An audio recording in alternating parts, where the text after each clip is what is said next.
পবিত্র মাহে রমজান উপলক্ষে বন্দরনগরী চট্টগ্রামের ফলমন্ডি ব্যবসায়ী সমিতির উদ্যোগে ফলমন্ডির যত কর্মচারীও আছে তার মধ্যে ইফতার সামগ্রী বিতরণ কার্যক্রম সম্পন্ন হয়।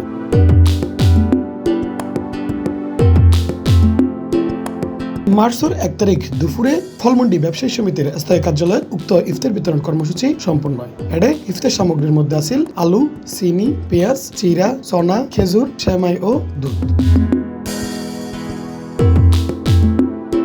উক্ত ইফতার সামগ্রী বিতরণ অনুষ্ঠানত উপস্থিত আছেন ফলমন্ডি ব্যবসায়ী সমিতির সভাপতি, সেক্রেটারি সহ সমিতির সকল সদস্য। আপনারা জানেন আমরা চট্টগ্রাম ফল ব্যবসায়ী সমিতি সবসময় গরিবগ্রস্ত মানুষের সাথে আছি।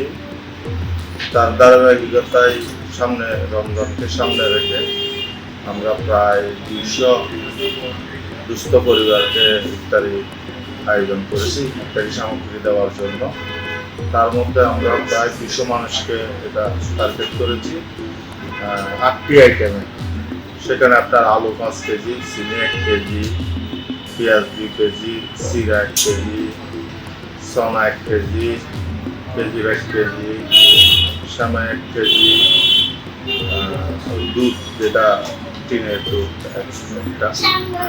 তো আমরা ইনশাল্লাহ আমাদের এই সহযোগিতা মানুষের জন্য সবসময় থাকবে চট্টগ্রাম ব্যবসায়ী সমিতির পক্ষ থেকে। রোজা শুরু হইবার আগুদি ইফতার সামগ্রী ফেইরে খুশি হয় ফলমন্ডি এলাকার সমস্ত কর্মচারীবৃন্দ।